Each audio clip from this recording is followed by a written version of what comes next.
Get that thing hooked up to the car. Watch this. Yeah, okay. Got it.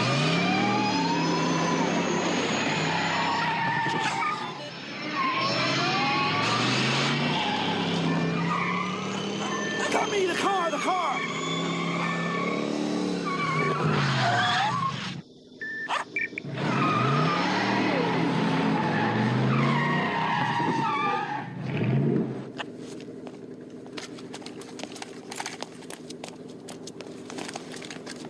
My calculations are correct.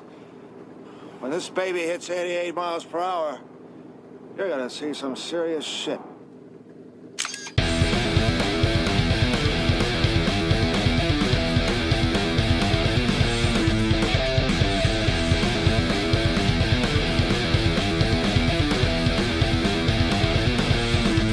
You got red on you. Hello and welcome to episode 4 of the RedOnYou podcast, the show where two close friends talk too much about movies and comics, and this is the result. I'm your host, Brandon Reed, and with me as always is my co-host, Effin Stefan. Hello everybody, what's up? Oh, yeah. How's it going, good sir? Oh, it's going great, man. I'm fucking excited to be back in the saddle once again. It's been way too long since we've done this, and I am ready to get this shit on the road. It is. It has been way too long, and no more procrastinating. No more procrastinating. We need to speed this up. We need to fucking get this thing up to like 88 miles per hour, bro. I think that is the perfect speed. And why is that the perfect speed, you ask? Because this episode is the first episode of a 3-part episode because we are doing a trilogy. We are reviewing Back to the Future. Steven Spielberg presents Back to the Future, a Robert Zemeckis film. Marty leads an ordinary life. No McFly ever amounted to anything in the history of Hill Valley. Yeah, well, history is going to change. And 1985 is not his year. But Dr. Brown is about to change all that. Are you telling me you built a time machine out of a Delorean? He's sending Marty 30 years back in time. It's a flying saucer from outer space! Now, he's trapped in the past, It's got to be a dream. about to meet Chocolate. his future father. He's a peeping tough. Wow! And he's making an impression on his mother. It's an absolute dream. And he can sleep in my room. Anything you do could have serious repercussions on future events. Now, he's got to make his mother and father fall in love. For crying out loud, I haven't even been born yet. And only Dr. Brown can help him get back to the future. Are you telling me that this sucker is nuclear? Precisely. Michael J. Fox, Whoa, this is heavy. Christopher Lloyd, There's that word again, heavy. Why are things so heavy in the future? Is there a problem with the Earth's gravitational pull? Back to the Future.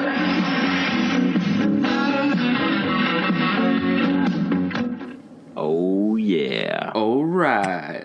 Oh, I can't wait. It's going to be so fun. It is going to be fun. Oh, this is heavy. It is. It's going to be heavy, too. Very heavy. Very, very heavy. So, we actually left the decision of this episode up to the users on Twitter, so thank you to everyone who voted on that. I kind of had a feeling Back to the Future was going to triumph, but I'm not complaining. I'm not mad at it. It's one of my favorite trilogies, Yes.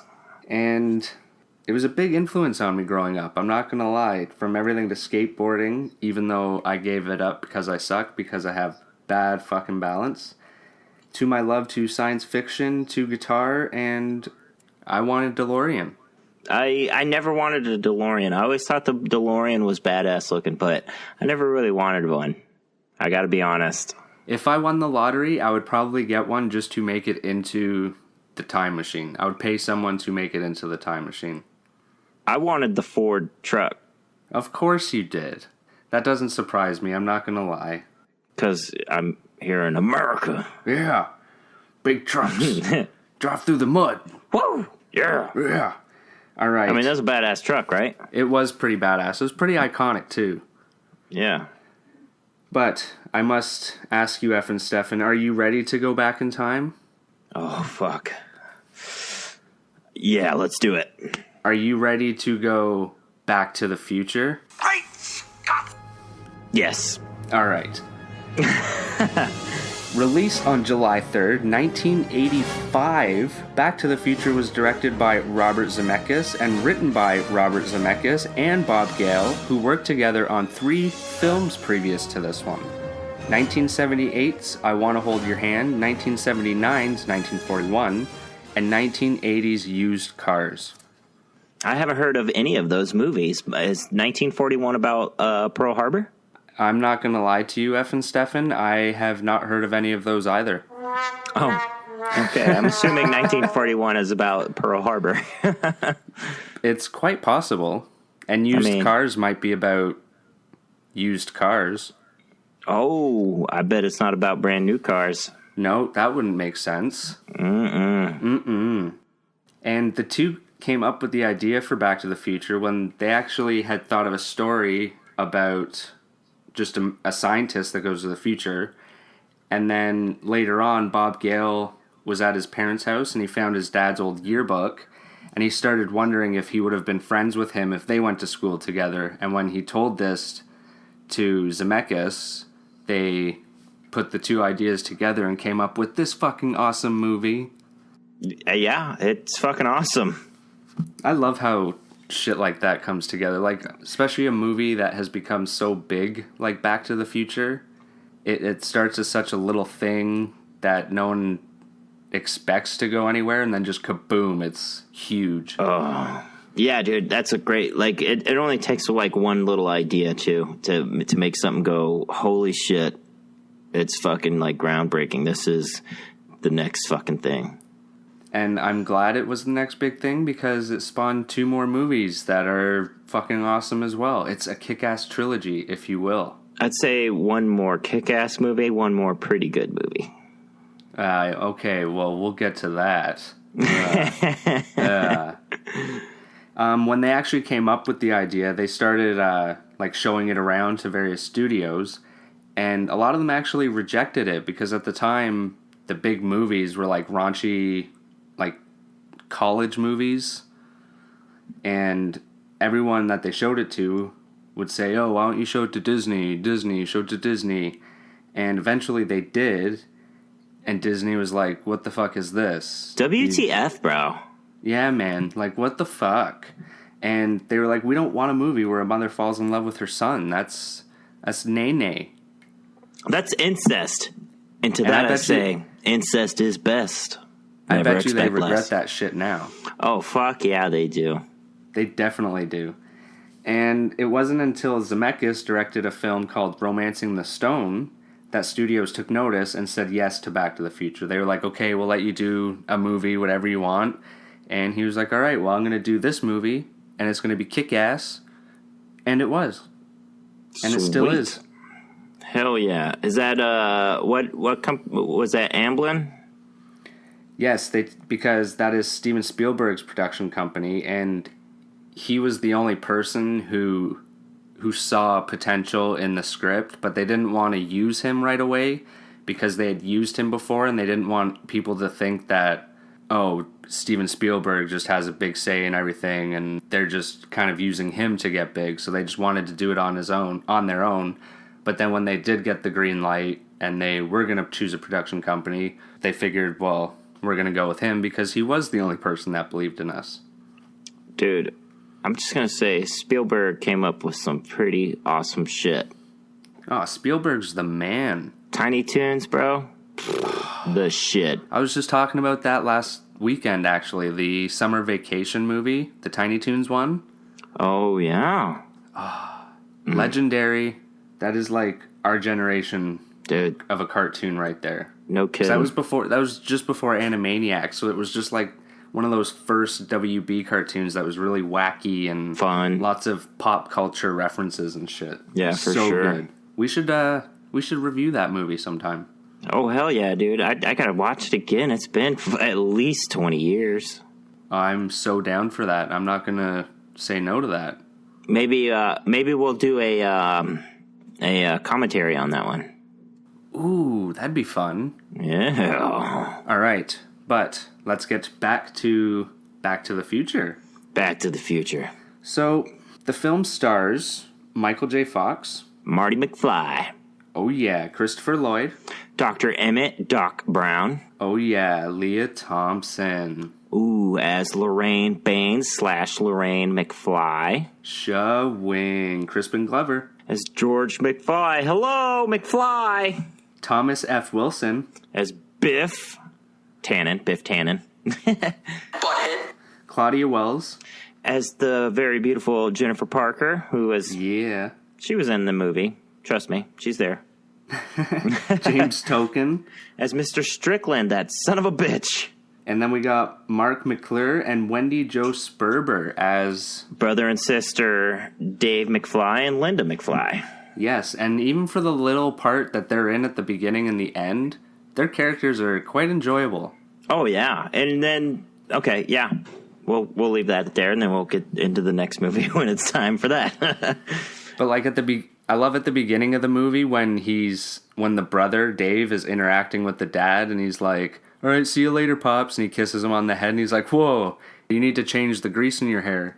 And then the dad just starts laughing that really goofy fucking laugh. So good. Crispin Glover was so good in that role. Yeah, he nailed it. And so Michael J. Fox, at this point in time, he was already doing Family Ties, the TV show. And he was actually not going to be in the movie and wasn't in the movie at first because he was so busy. Zemeckis had to find a new Marty, going with Eric Stoltz. Stoltz, dude. Yeah, that's 80s right there. Dude, Pulp Fiction, like, that's his best role ever. That's just a fucking awesome movie in general. Eric Stoltz is the dealer, right? Or I believe so. He's the one that has the EpiPen that ends up stabbing Uma Thurman, right? Yeah, okay. Just make sure that was the right guy. Yeah, that guy. Yeah, dude, I'm so glad that they got Michael J. Fox. Like, that they did not continue with Eric Stoltz, because Michael J. Fox and Eric Stoltz are two totally different people, and I just couldn't imagine Eric Stoltz in this part. Well, Zemeckis was even had a funny feeling about it. He didn't like the idea about it from the beginning, and it was the producers of the movie that were more pushing Eric Stoltz on him. And they actually shot quite a bit of the movie with him. Wow. There's footage of him in the movie. But he just didn't have that kind of humor to him like Michael J. Fox does, if that makes sense. Yeah, that makes complete sense. It's like, to me, Michael J. Fox is almost like a Peter Parker, the way he acts. He's like very innocent, but very... charming and funny. Yeah, he's like the cool dude too, the way... Yeah. Or he comes off as it, but he is kind of a loser in his school. But he's in a rock band, so it's okay. Yeah. That's a little weird, because that guy... Well, I mean, he had the fucking beautiful Jennifer Parker girlfriend, bro. I bet she's probably the hottest chick at school. That is true. You do make a valid point. And actually, speaking of Eric Stoltz still a little bit, there's actually a scene or two in the movie that's still apparently him. Like, there's a part, really? Yeah, there's a part in the diner, I believe, when Marty punches Biff. And so it's looking at Marty, and he's about to punch Biff, and then it looks at Biff, and the fist that you see come into the scene is apparently Mike Stoltz. Oh, really? Or Eric Stoltz. Stoltz, yeah, that's right. But that's crazy. That's kind of cool. I didn't even know about that. Yeah, buddy. And apparently they filmed enough scenes with him that when they reshot those scenes with Michael J. Fox, it cost them $3 million. Jesus. And that's a lot of money, dude. That's 32 years ago? Yeah, in the 80s. That's a lot of fucking money back then. I mean, you kind of think about $3 million nowadays. It's all like, of course, to me and you, it sounds like a shit ton of money. But back then, holy fuck, dude. That was like a shit ton of money. That's retirement money. Oh, yeah, retirement money. Like $3 million. Like half of that. $3 million nowadays is not like retirement money. But back then, oh, fuck yeah. And Michael J. Fox, you got to give him credit because he was still doing Family Ties when he did Back to the Future. He basically slept like a couple hours a night. I think he was filming Back to the Future at night and then Family Ties during the day or vice versa, one or the other. Either way, yeah, fucking thanks. You. Yeah. Thank you so much. Right? Like, he is the man. And yeah, if Eric Stoltz, I've seen like pictures of him. I think it's in The Role, or maybe it's in another movie where they were just comparing it or some shit. But he just looks too 80s, if that makes sense. What, really? 280s? I mean, was made in 85, right? Smack dab in the middle. So you'd think anybody that does it is 280s, right? Yeah, I don't know. It's hard to explain, but I'm just glad Michael J. Fox did it. Yeah, I agree. And he really made a name for himself in this movie, too. Oh, yeah, this shot him up. I don't know if he did any movies before this. I believe he just did TV. I could be wrong. But yeah, this movie, oh, so good. So let's get to the movie. All right. Shall we? The film, let's fucking talk about it. So, it is insane how much work and attention to detail went into this movie, and it's proven right in the opening scene, like in the opening credits. We get like that little tour of Doc Brown's house / lab / the garage that he lives in. Yep. And all those clocks are ticking. Mm-hmm. And they're very close to being in unison, and that was back then. There was no like CGI to do that with. That they had to like have people try to set them perfectly and hold them and be like, all right, action, and then let go at the same time and shit. And yeah, no kidding. And the machine, I guess the alarm clock machine, the alarm clock invention, I guess, where it turns the TV on and like makes the dog food and makes the toast and puts the eggs in. That's fucking mad scientist shit right there. Great Scott, it works. That's fucking amazing. Dude, it was so good. I love Doc Brown. Watching that shit, you're like, what the fuck is going on here? What is this guy doing? It almost reminds me of Honey, I Shrunk the Kids, but I'm pretty sure that came out years later anyway. You know, I couldn't tell you which came out first, honestly. I'd have to look at the IMDb. That's okay, because we're talking about this anyway. Okay. And we see Marty appear in Doc Brown's garage, house, laboratory. Yeah. And he sets up a little... He grabs a guitar and starts plugging it into this giant-ass speaker. Oh, and it's so good. That guitar is so funny looking because there's no body on it. Yeah, it's like, it's nothing but fucking, like, knucklebuckers or pickup boxes and fucking strings and a neck. Like the two little knobs. Yeah, it's so hilarious. That's awesome. I would love to have one like that, though. That way I could just, like, bring it in the car and just, while the wife's driving, I could just jam on it, you know? Well, I've seen a lot of bass guitars like that. What? I've never seen a guitar like that until... Really? Back to the Future. Oh, yeah. Oh, okay, till Back to the Future. Dude, when's the last time you've been to, like, a guitar center? Do you guys have guitar centers up there? Oh, yeah. Okay, so they got some pretty badass little fucking guitars at Guitar Center nowadays where, like, the tuning knobs are, like, in the body of the guitar, and it's just, I can't even describe it. It's just... I'll have to send you pictures. That's not here nor there. We talked about guitars, and I got excited about it. So let's continue. He plugged in that fucking guitar into that big ass giant fucking amp. Turned that shit to 11. And what happened? Oh, dude. It go boom. That was so good. Like the first, he didn't even like ease into it. He just fucking slammed it. The very first chord just. Man, I'm surprised he didn't get a shitload of feedback staring right into the speaker at everything cranked that high. Right? Oh, that would have been deafening. But yeah, then Doc phones him and is like, oh, by the way, don't use the speaker. It's a little wonky. He's like, oh, yeah, okay. Yeah, all right, sure. Probably one of my favorite openings to a movie. Ever. It's so good. And at the same time, the clocks go off. Mm-hmm. And it's another fucking experiment. It's always a fucking experiment with Doc. And I have no idea what this one's supposed to be, but they're all 8 minutes behind or some shit, or 8 minutes ahead. Yeah. Something. Mm-hmm. And Marty's like, oh, fuck, I'm late for school. Yeah, he's all like, I don't remember the exact time, but I thought it was only this time. I gotta go. But why does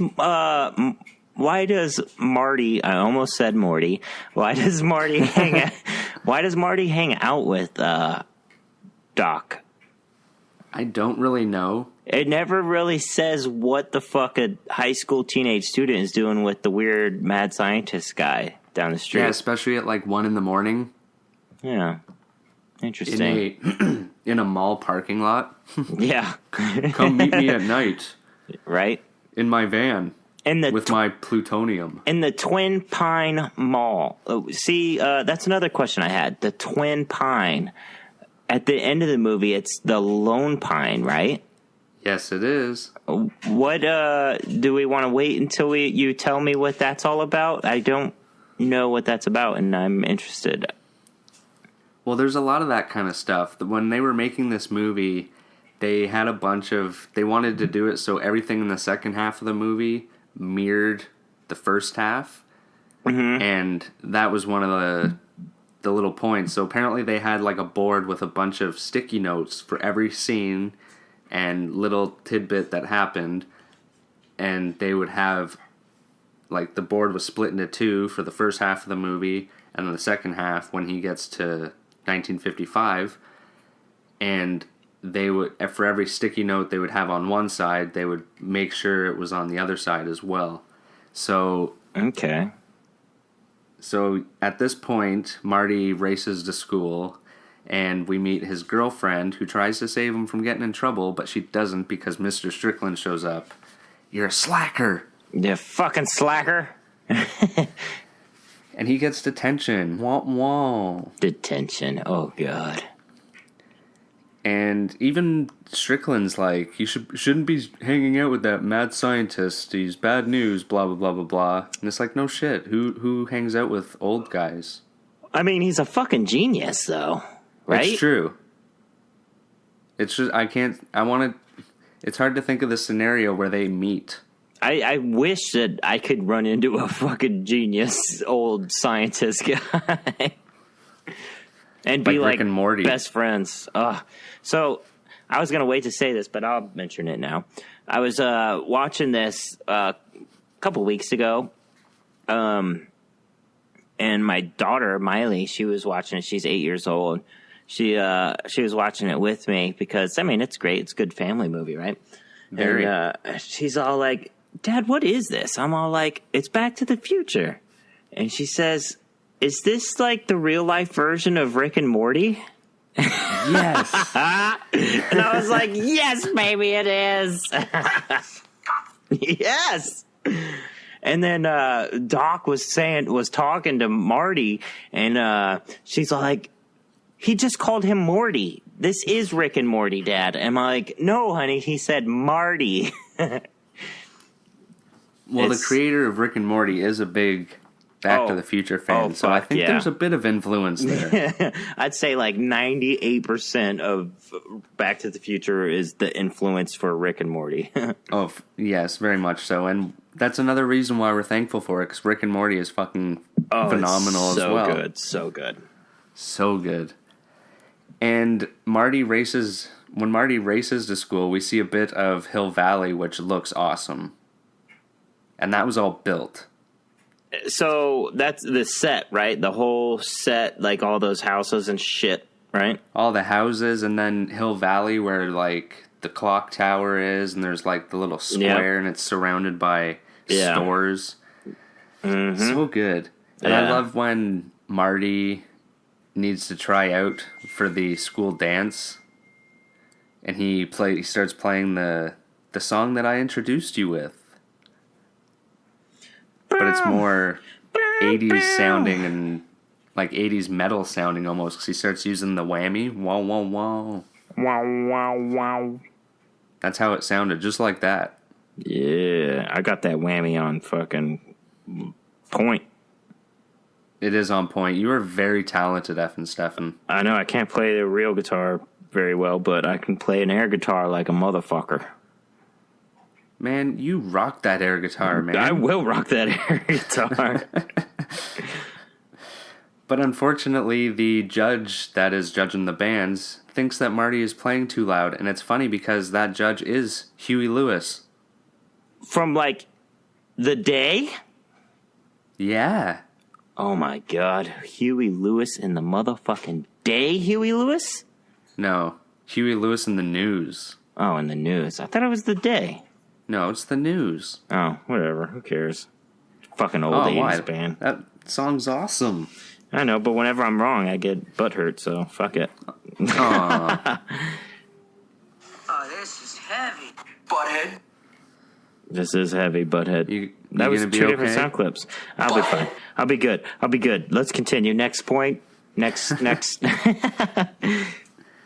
And this is another little foreshadowing for later on, because Marty is also a little butthurt that he didn't get the audition. He's walking with Jennifer, and he's all like, just give up, blah, blah, blah, blah, blah. Hey, fuck those Marty's judges. like, yeah, man, they were all old anyway. Right, what fucking business do they have deciding who plays at the fucking homecoming or dance or whatever the fuck event? Was it a talent show? What were they fucking? I'm pretty sure Just you some mentioned. school dance of some sort. Yeah, those old fucks had no business. They need to have like the school, the student body, right? The president and vice president and shit. That would make sense if they were the judges of who got to perform or not. Yeah, that would make perfect sense. The people who are going to go and enjoy the dance should choose the music that they're going to be enjoying dancing to. Jesus Christ. That's like having your mom plan your birthday parties when you're over 10. Or 20 or 30. I had a lot of simple birthday parties. Man, Chuck E. Cheese was the best. Dude, fuck Chuck E. Cheese, bro. I'm so sick of Chuck E. Cheese. I said it was the best. No, it wasn't. It was not the Right. best. Chuck E. Cheese was not the best. That's not here nor there. We'll have this argument later. Well, you know what is the best? Me? No, when Marty meets up with Doc at Twin Pines Mall, because that's why Doc called him earlier. Meet me at the mall at 1 o'clock. And then Marty falls asleep and gets the phone call, and he's like, Marty, did you fall asleep? He's like, no. And it's so that Doc can show him his new experiment. And it's not just any experiment this time. It's not like la-di-da-di, giant blowing up speaker. Oh, no. It's a fucking time machine, my friend. Oh, this is heavy. And Dude, it's a DeLorean. that is fucking dope. With those, like, cool wings on the back and the fucking tubing and The electrical doors shit. And that come up. the doors. Did you know that at first, in, like, the very first script, it was supposed to be a fridge? What? Yeah, the time machine was going to be a fridge at one point. What? Yeah. A fridge? Yeah, I'm not lying. But the reason why they didn't want to do that, other than it being a really stupid idea, was because they were afraid that kids were going to start jumping into fridges and closing them. Weird. Very weird. And you know what's even weirder? I guess that we actually saw something like this. A DeLorean's harder to jump into. They're only made, like 250 something of them? Well, I'm right? sure kids aren't going to go around jumping into cars and stealing them. I mean, it happens. It does happen, but I'm sure this movie didn't inspire it. Maybe a couple of them, but you'd have to find a DeLorean that looks like that. You know what's fucked up, though? I mean... What? Like, cartoons did way more fucked up shit back in those days, you know? Like, Looney Tunes. Yeah, but that's like slapstick comedy. Yeah, but, I mean, this kind of is too, right? Yeah, there are definitely elements of slapstick comedy in this. And we'll get to that and it has to do with Biff, which is one of my favorite characters. I hate fucking... Okay, never mind. I hate manure. Yeah, manure sucks. I don't mind Biff. I fucking hate Biff's grandson. Oh, Griff. Oh, that's the second movie, silly. I know. That's why I said I'll wait. But anyways, let's go. So they're at the mall, and Doc's all like, yo, check out my time machine. And he has a remote control for it, and he sends Einstein 2 minutes into the future, and he starts to change the fuel for it, and it's plutonium. Yeah. That's not easy to come by. No, it's not. He had to fucking steal it from some not so good people. Well, he didn't steal it. He traded them, but he ripped them off. I mean, same thing, right? I guess you're right. You're always right. I know. That's because I'm American. No, I'm just being nice. I'm Canadian. Oh, that's awesome. That was great. But yeah, they find him. They track him down. And they have a little rocket launcher and a Volkswagen van that they're trying to... Oh, God, yeah, dude. You know, that didn't seem nearly as funny to me as a kid. But as I was watching that as a grown man, I'm like...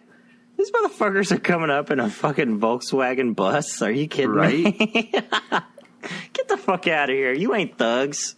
Hey, where you get that fucking rocket launcher from, you fuck?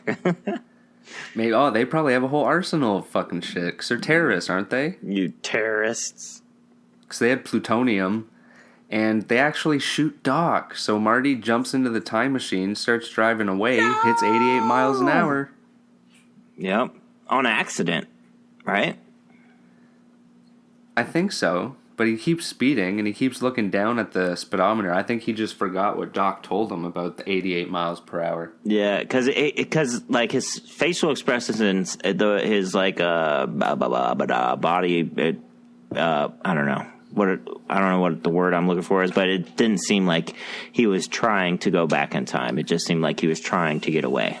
Yeah, and he looked pretty surprised when the mall parking lot turned into a farm in a field. Yeah. Where he crashed into a barn. And the farmer and his whole family come out and meet him, and they think it's a UFO. Hey, when he crashed, I gotta go back and look. Did he crash into one of two trees by chance? No, he didn't. God damn it! Okay, I'm trying to figure out why they went from Twin Pines to Lone Pine, bro. There's got to be a point somewhere where one of two trees gets knocked the fuck out, right? So the son of the farmer claims that it's a UFO because of the comic book he has, and Marty is in a what do you call those? A hazmat suit or something? Yeah, I'd call it a hazmat suit. And he looks like an alien, like he looks like a spaceman. So he scares the farmer. And they run in, and he gets a shotgun. The farmer's kid's all like, look, it's a goddamn...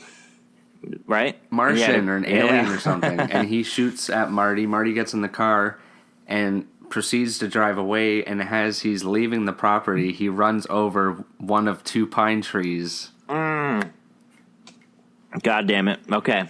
That's because when it Doc happened. Brown mentioned earlier that he was breeding pine trees. God damn it. Okay, that's when it becomes Lone Pine. You son of a bitch. So Marty's now stuck in 1955. And he is... Dude, I would love to go back to 1955. I went to a play yesterday or the day before yesterday here in town. There's a little diner called 50s Diner. Oh, those are so cool. Yeah, you go inside and everything's all set up and shit, all weird. I was working there and I was looking at the pictures and of course here in Vegas, it's filled with nothing but like Frank Sinatra and Marilyn Monroe, the Rat Pack, fucking all those Jimmy Lewis or Jay Lewis, what was his name? Either way, it's filled with like a bunch of pictures of them, right? And I'm all like, dude, it would be so cool to go back and travel to that fucking time for like a day or something, you know? It would be. It would almost be like a Westworld scenario. Oh, yeah, Westworld. Ooh, Dude, I'll go off on some Westworld. That shit is dope. That'd be so awesome. But we'd probably feel a little bit like Marty because he hides the time machine because he doesn't have fuel now to get back, and he heads to Hill Valley, which is all 50s out. Like 50s out, it's all 50 styles, and they actually had to like rebuild The a set. little bit of the set, like, and change like the interior. Because every store that they built too was an actual store. Like they had actors in every store pretending it was a store. Like so much awesome detail, and he ends up running into his father at the diner. Dope. And I love this scene when he sits down and he orders. He just he tries to order something. Doesn't he want like a Coke or he wants something with a Coke Zero, right? Is it a Coke At Zero? first he's like, "Give me a tab," and he's yeah. "I can't give you a tab unless you order something." And he's like, "All right, give me a Pepsi free." Yeah. He's like, "If you're gonna order something, you're gonna pay for it. All right, just give me something with no sugar in it." So he gives him a coffee. Yep. And he proceeds to sit down, and the way he sits is right beside his daddy, and the pose he does with his arm on his head is exactly the same, and that shot in the movie is so good. It is pretty good. And then Biff comes in, the young Biff, and picks on George, and this makes, pardon me, makes Marty realize that it's his father. Yeah. Hey, McFly! What do you think you're doing? Biff. Hey, I'm talking to you, McFly, you Irish bug. Hey, shoelace is untied. He says all the typical bully shit. It's hilarious. Right? I love it. I hate it. I hate it so much. But that's the point. He's a bully. You're supposed to hate him. So No. job well done. No. Nobody says that shit. Like, ever. It's the 50s. I call bullshit. I call you suck. That's why I want to go back to the 50s and see if people talk like that. Butthead. That's right. So Marty ends up following his dad, and he loses him, but he sees his bike parked up against a tree, and I guess this is what people did for porn in the 50s. Because Marty looks up and I don't think that's what people did. I think that's what he did. I don't know. Go back into the 50s and see, Evan Stefan. Just every house is filled with fucking dudes and trees. You just look down the street and there's bikes parked against every tree. So he proceeds to fall out of said tree and into the road and is about to get hit, and Marty pushes him out of the way, which is a big no-no because the way Marty's parents met is that his mom's dad hit his dad with the car. Whoopsie! But not this time. I think that's going to cause an aberration, or is it an aberration? Is that what they call it in Legends of Tomorrow? Yes, exactly. That's what it does do. Yeah. And that's exactly what this movie is. It's almost like a old version of Legends of Tomorrow, in a way. Yeah. I like that. And so now Marty has two problems on his hands. He has to go back to the future, or figure out a way to go back to the future, and figure out a way to get his parents back together, or else he will not exist. I love it. This movie has everything, man. It's pretty solid. I mean, it's well thought out for sure. And it's not so hard to get them together. He tries to befriend George, and George doesn't really have any friends, and he has to take it as far as dressing up in the hazmat suit and putting his headphones on George and putting Van Halen on and pretending to be Lord Vader from the planet Vulcan. Yeah, that shit was awesome. Fucking brilliant. I wonder what George thought when he grew up and Star Wars and Star Trek came out. Dude, right? Wouldn't that freak you out? He'd be like, holy shit, I totally maybe had a dream about this one time. It might have been real, but I'm going to call it a dream so I sleep better. Holy shit. They were visited by the same fucking alien. Man. And at this point, of course, Marty finds Doc from back then and convinces him to help him. And they need to get a bolt of lightning to hit the DeLorean, which is perfect because a bolt of lightning hits the clock tower. And now they just have to harness it into the time machine. Send a bolt of lightning. Nice. Very, very frightening. You have such an angelic voice. Thank you. Will you sing me to sleep later? I will. Thank you.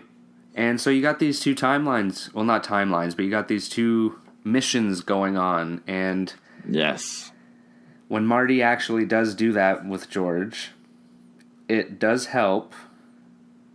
But when George does try to ask Lorraine out, fucking Biff shows up again, and Marty has to take care of business. And this is where we get the classic skateboarding scene. Oh, yes. That's so good. Hey, let me borrow that. And it's funny, too, because the skateboarding scene, it seems like it takes place within, like, a long road with, like, lots of turns. But it's really only taking place, like, in a circle. Like, in Hill Valley, it's just a circle around the square. Yeah. You know what I mean? Yeah, for sure. But the way they make it look, it's so intense, and the close-ups of the car, and then them, like, bumping into the skateboard, and then Michael J. Fox just jumping off, and then jumping on the car, and then jumping back onto the skateboard at the end, and then they crash into the manure. I hate manure. If my balance wasn't so bad, I'd probably still enjoy skateboarding. You know, I wasn't great at skateboarding either. I mean, I could do, like, your ollie, your kickflip, your impulse. No, I can't do it. I couldn't even do that shit. I could ollie. Really? Sometimes. I could do, like, a 180 and sometimes a 3. I did I don't even remember what the tricks are called anymore. But when I used to work as security at the mall. I don't know do you guys have Zoomies up there? Zoomies? No. No okay. Zoomies in Canada. Well, Zoomies is like a skateboard shop here in the States. And it was West 49. West 49, that sounds like a skateboard shop. But they sold like skateboards and clothes and shoes and shit like that. But I was working security at the mall, so I'd be in my whole like security fucking getup, and it looked like a lot like a Super Trooper outfit with the hat and everything. Yes. That is awesome. Yeah, dude, I'll have to send you a picture of me in that fucking outfit. It looked dope.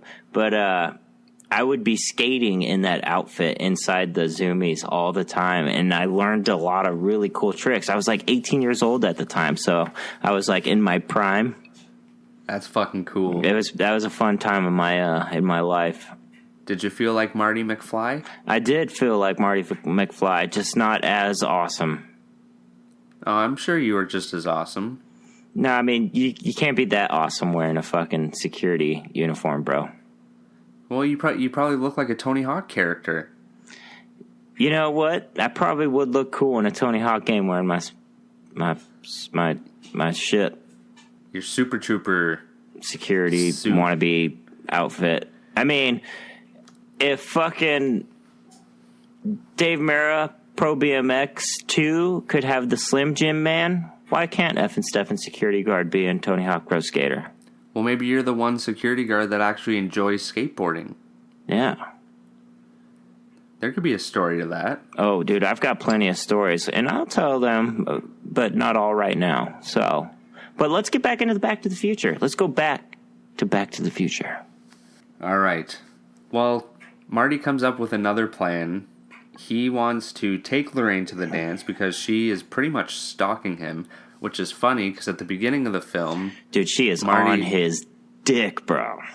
Well, not yet. And it doesn't get that far. No, totally. Like right as soon as she gets, finds him, right? Did you pass the part where he already, where Peeping Tom got hit?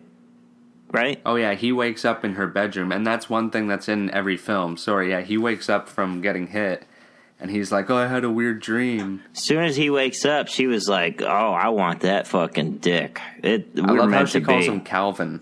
Oh, yes. It's on his underwear. Calvin I didn't get Klein. That as a kid. Me neither, honestly. God damn it. That is so funny. Well, you don't have Calvin Klein... under like whitey tighties when you're a 4-year-old. I guess not. Or maybe if they were like called them Fruit of the Loom or Hanes. Yeah, imagine they were Hanes underwear.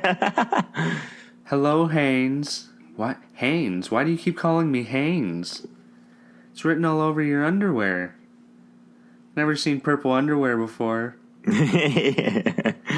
But yeah, so she's stalking him, and like I was saying, at the beginning of the movie when we see the older version of her, she's on Marty's ass about his girlfriend always phoning him, and she's like, girls shouldn't be phoning boys, chasing boys, blah, blah, blah. Yep. But it's funny because she was that and more when she was that age. Dirty girl. So he is going to take her to the dance and then proceed to try and have naughty, sexy no-no time with her. And George is going to come to her rescue. Yeah. You know what? It was pretty tough getting George to follow up with this idea, too, you know? Well, he didn't want to go to the dance in the first place because he was going to miss science fiction theater. Yeah. That's where Marty got the idea for the Darth Vader. Yep. So, we get to the dance, and the plan doesn't go as planned, Effin' Stefan. Yeah, I think Biff gets there a little bit before George. Yeah, Biff is pissed because $300 in damages were done to his car, man. $300, bro. Butthead. Jeez. Fucking right, butthead. So he proceeds to pull Marty out of the car, and he sees Lorraine. He's like, ooh, what do we have here? And he's trying to take advantage of her. And you just don't do that, man. No, that's called rape. It is, kids, and it's not good. But it's okay, because George comes to the rescue. George is here to save the day. Here he comes to save the day. And he doesn't save it right away. He gets in a little...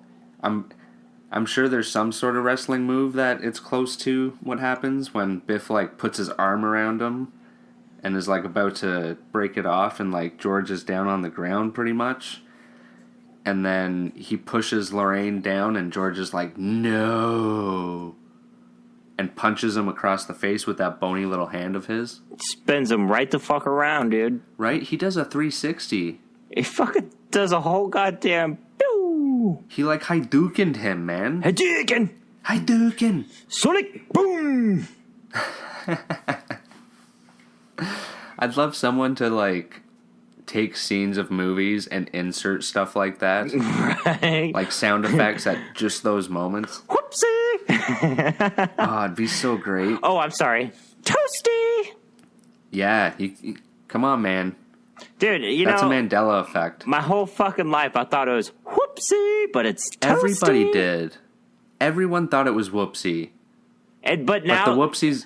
Now but when the I whoopsies hear it, on us. Yeah. Now when I hear it, I hear toasty. But my whole fucking childhood, I heard whoopsie. I did not hear no fucking T's in that word.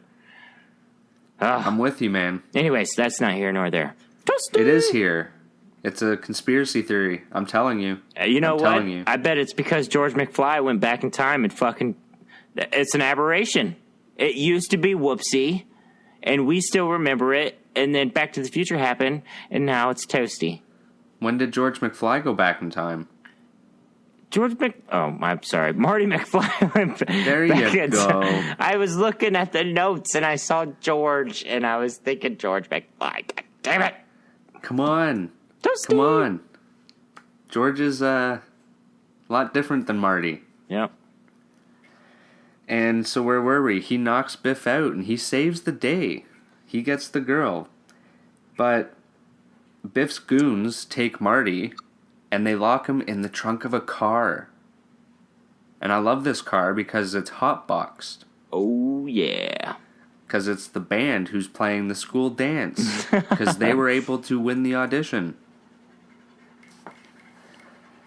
And how the fuck are you going to be running a school and give the job of playing the school dance to a bunch of grown-ass men over kids that actually go to the school. Well, you got to remember it's the 50s, so I don't remember the 50s. No, I know, but like when you hear about when pot was like popularized, it was more in the 60s and 70s. So in the 50s, it wasn't very big. No one really knew what it was. Yeah. So the school, you didn't think about that. You didn't think like we can't hire people because they might be doing pot. They don't know what pot is. Well, that like I'm just saying, like the pot has nothing to do with it. With my point of view right now, my point is these are grown ass men. Those aren't high school students. They're grown ass people. You know. Well, maybe back then. How are they even able to fucking audition? Well, you know how there's like wedding bands. Maybe there were school dance bands back in the day. Best wedding singer ever, Adam Sandler in The Wedding Singer. Obviously. But Marty McFly is trapped in the trunk because he's got the keys. So they're trying to shimmy the trunk open, and the lead singer and guitar player breaks his hand, man. Yeah. Oh, dude, that's funny. He said, "Where's the keys? The keys are in here." What? The keys are in here. So Marty has to step up. A little foreshadowing again. He didn't win the audition for his school dance, but now he has his chance, man. This is it. He has his chance. Mm-hmm. And he does pretty good. He gets up on stage and he's playing. And he's playing really well, man. And the kids are dancing. His parents, the stars are shining. Not really, because they're in a gym. Yeah. But this is George McFly we're talking about. Angel. So someone tries to cut in. And George has to step up again. At first, he's all like, "Oh, man," and walks away. But then he's like... Marty's disappearing. Yeah. He can't play as good. His fucking hand is fading. So, this is my theory.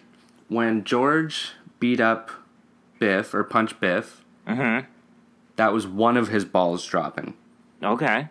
And then when he was dancing with Lorraine, and he was pushed away, and he was going to give up... And he decided... His other ball dropped, oh, and he pushed the guy away. Dude, that's a good theory. And then they kissed. That's a tale as old as time. And then Marty shoots up, Boom. Stands up straight, starts playing like a pro. Oh, yeah. And he does so good that they want him to play another one. Encore, F and Stefan, encore. A motherfucking encore! A motherfucking encore. So he's like, this is an oldie where I come from. I always loved that in beginning, and he's like, oh. Oh, yeah. Well, he's like, this one's an oldie. Well, it's an oldie where I come from. And this scene is actually one of the things that made me want to play guitar. Really? Yeah. Okay. It's such a badass scene. It is a badass scene, but it's not a scene that made me want to learn to play guitar. Well, I saw this movie when I was like 4 or 5. Yeah, me too, obviously, but I'm just saying, I didn't think about guitars back then. I was thinking about, like... Oh, I did. I don't know. Because you had movies like this, and I was watching movies like Wayne's World. Yeah, Wayne's World was dope. Like, I was watching a lot of movies with guitars, and I was just always into music. Even as a little kid, I loved music. And then I saw this when he's just, like, bouncing around the stage. Bill and Ted. Like, Bill and Ted, exactly. Oh, and yeah. So the lead singer is like, come on, man, play another song. Play something that really rocks. And he does. Oh, shit. And you have to give it to Michael J. Fox once again, because he knows how to play guitar.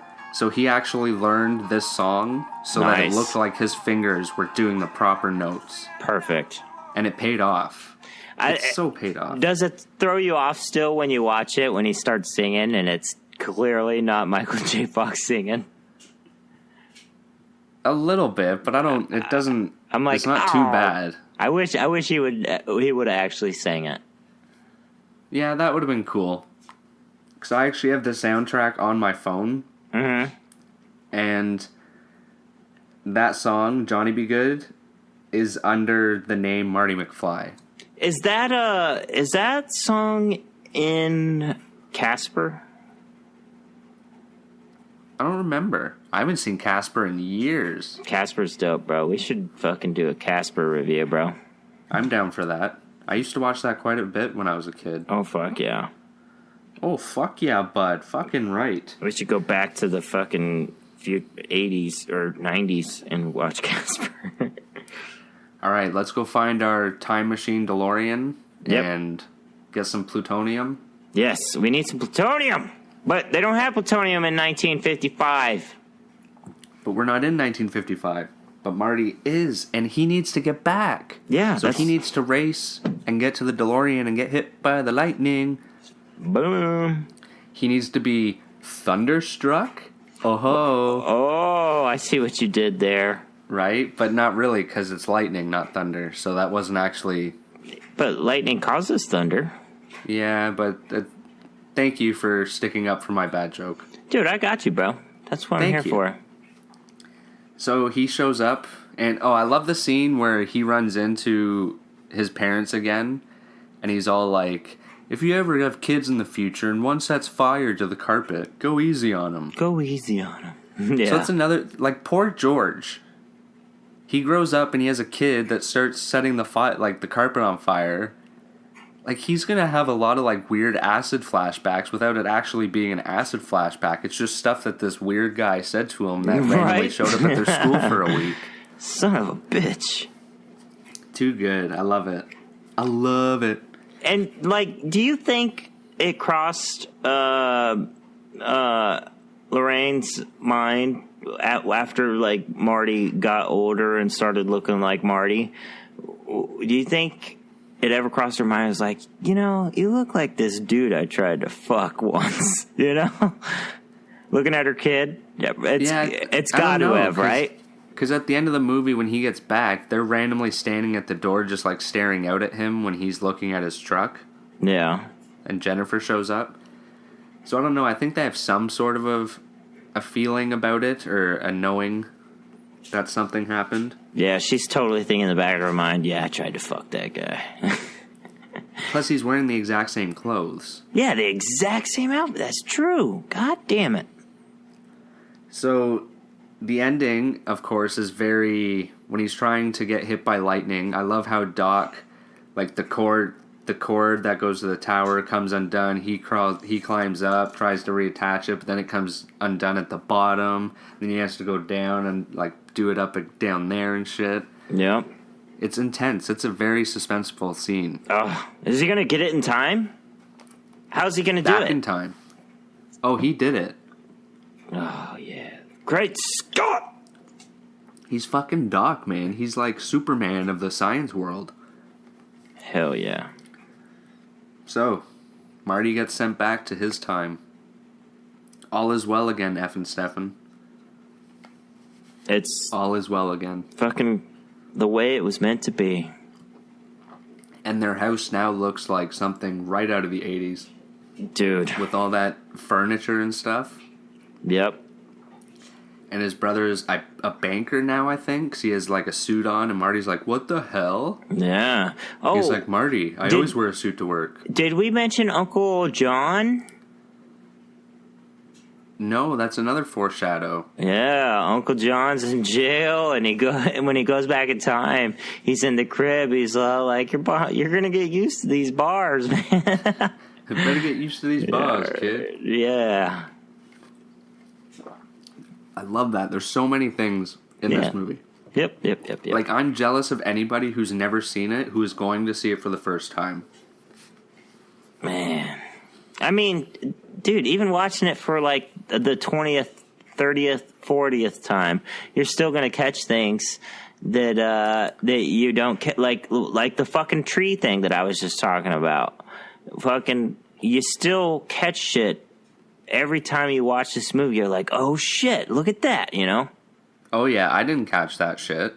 Every single fucking time. We forgot to mention, when Marty goes back in time, he goes back a little early so he can save Doc from getting shot. Yeah, he gives him a note. And when he shows up at the mall, it's not Twin Pines, it's One Pine Mall. Mm-hmm. And Doc did read the The Newt. He read the note. That was totally Canadian. Right? The Note after all, and he's wearing a bulletproof vest, so he's okay. He's good. Yeah. Way to go, Marty. I'm proud of you. And he has the truck that he always wanted when he gets home. Yeah, it's just like sitting in his fucking garage. Because his daddy's an author. Perfect. And they have money now. It was meant to be. It was meant to be. But then Doc shows up at the end. Marty, I need you to come back with me. Back to the future. Why? What happened? What's wrong? It's not It's you. your kids, Marty. They're It's your stupid. kids. Just like your dad. Pretty much. They actually didn't mean to have that open to another movie. They were just playing around with the ending. They just thought that would be funny. Yeah. Now, I think... And it screwed them over. I think back, like, a long... I remember reading something, or not reading something, saw something on TV somewhere, where where it says to be continued, that was not originally there. No, that was on, like, re-releases and shit. Yeah. Yeah, it's crazy. Because then it screwed them over, because then when they had to write a second movie, they had to incorporate all that into it. Did it screw them over, or did it fucking make them? Because they did a pretty solid job on that sequel. Well, I mean, at first it screwed them over, because it was tough to think of a storyline to go to the future. They didn't really want to do it in the future, but I'm glad they did. Yeah. They did a fucking awesome job nailing... Okay, that's a conversation for the next episode, actually. It is. It is. Don't get too far ahead, man. I do. I get too far ahead and premature, man. I fucking have that problem. Ask my wife. Your poor wife, man. All right, shall we get to our overall thoughts and ratings? Yes, we shall. I'm not going to lie. It's always hard for me to decide which one is better, this one or the second one. Because this one's like the OG of it all, but the second one is like a rehashing of the first one almost. Yeah, but the second one has that fucking Griff character. He's badass, man. He's got a metal bat. No, he's not. And look at that helmet. He's a fucking moron. He's so punk rock. I hate him so much. And look at his gang. Why does he talk like this? Calm down, Scooby. That's what he sounds like. Scooby, it's going to be okay. We've got hoverboards in the second one. Oh, man. But we're not to the second one. What do you think about the first one? What does the people think about the first? What is the first one's rating? All right. Well, Rotten Tomatoes gives it a 96% rating. Solid. IMDb gives it an 8.5 out of 10 rating. Solid. And before we get to my rating, I just want to say, this movie has everything, man. If you haven't seen this movie, I highly doubt you listen to this episode, but it has everything. Iconic scenes, characters, iconic set pieces. Like, even the font of the movie and the movie covers, it's like everything that went into this movie and came out of this movie and everything about this movie is perfect. Go see it if you're a movie lover of any sort. I'm giving it a heavy rating of 10 out of 10. A whole fucking 10 out of 10, bro. Yeah, man. You know what? I have to concur. You're giving it a 10 out of 10 too, eh? Oh yeah, first time. We're giving a perfect score. That is awesome. Oh, this is heavy. That is fucking heavy. Do you have anything else to say about this movie? Did you miss anything? Any other favorite parts or quotes? I can't. It's hard to pick one. They're all so great. You know what I'm saying? They're all so good. Who's your favorite character? Of course, Marty. No, Rick. Doc. Morty. See, look, Rick. My daughter's got me doing that shit. Fuck. Yeah, I'd have to go with Doc Brown. Yeah, Doc's fucking bitchin', man. Yeah. Especially, actually one more part that I really like is when when Marty tracks him down, he actually lives in a house, and we see the garage he has to move into later. He gives him the whole story about hitting his head. Yeah, and we see the bandage on his head, and it's just funny when he answers the door and he has that big giant thing on his head, and he tries reading Marty's mind. He's like, "You're trying to sell me something, dude." No, don't tell me. I love him. Now that's very 2 episodes ago we talked about Batman Forever. Shit. It looks like the same thing that Jim Carrey put on his head when he's reading his mind. It's just missing the. Oh no, I don't think there was a blender on that one. No blender, but still, that's hilarious. Pretty goddamn close. Those two always reminded me of each other. That's funny. I never noticed that. Good noticing. Oh well, thank you. Noticing. I think that's it though for our Back to the Future Part 1 of 3. Yeah, that does it for me. We probably won't do the second movie next episode. We'll probably save it for a bit. Let it savor. Let this review sink in a little bit. Sink in. Yeah, exactly. Let the flavors mingle with other movies, if you will. Yeah, we can't give you all the Back to the Future at simultaneously. You'll fucking combust. Yeah, you can't take it all at once. It's just too much. You won't be able to handle it. We can barely handle it. I sure as hell can't handle it. And I was actually thinking, if we do a movie, like the next couple movies we do, if any of them have sequels, maybe we'll have a sequel month, and we'll just do all the sequels to movies that we've already reviewed. Yeah. We shall see. We shall. Anything is possible, F and Stefan. Anything is possible. But to stay up to date, we should let them know where they can find our podcast and subscribe to it. Dude, they can totally subscribe to our podcast and find it at iTunes, at Stitcher, at Podbean, at SoundCloud. Is that correct, Brandon? No, we're not on SoundCloud. We're not on SoundCloud. But yeah. Podbean, Stitcher, and iTunes, man. The big ones. And I'm sure we'll be on others soon. We just got to get a couple more episodes going. And subscribe. Stay up to date. You can do it. Let us know how you like the show. Leave a review. Get other people into our show if you think it's good enough for people to listen to, because we think it is. Yes, please, please, please, please do. And I think that's about it. I think that's it, man. I think we did it. We did it once again. Good episode, F and Stefan. Thank you. Thank you. For giving me the pleasure. Thank you for allowing me to give you pleasure. Aw, dude. You've RedOnYou. God damn it again. So why don't you make like a tree and get out of here? Sweet. Did you hit stop? Okay, I guess I'll hit stop too.